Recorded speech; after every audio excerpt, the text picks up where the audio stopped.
Chapter 24. Why are not times of judgment kept by the Almighty? And why do those who know Him never see His days? Some move landmarks, they seize flocks and pasture them. They drive away the donkey of the fatherless. They take the widow's ox for a pledge.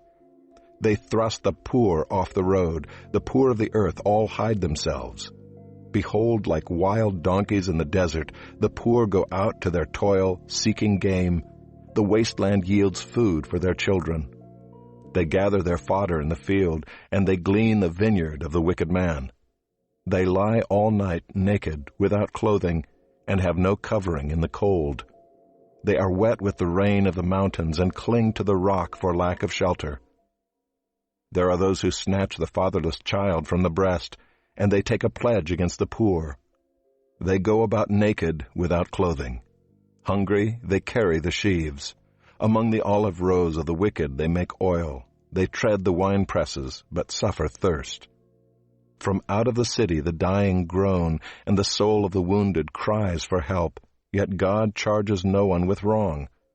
There are those who rebel against the light, who are not acquainted with its ways, and do not stay in its paths. The murderer rises before it is light, that he may kill the poor and needy, and in the night he is like a thief.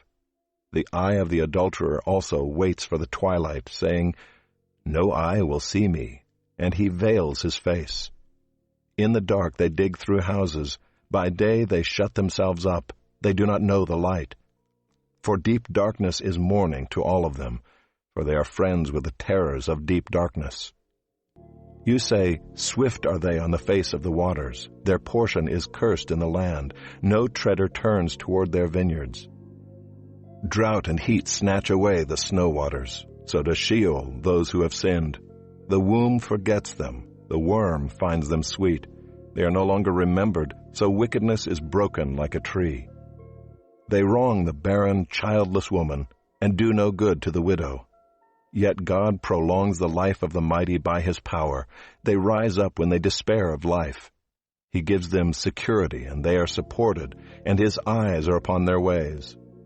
They are exalted a little while and then are gone. They are brought low and gathered up like all others.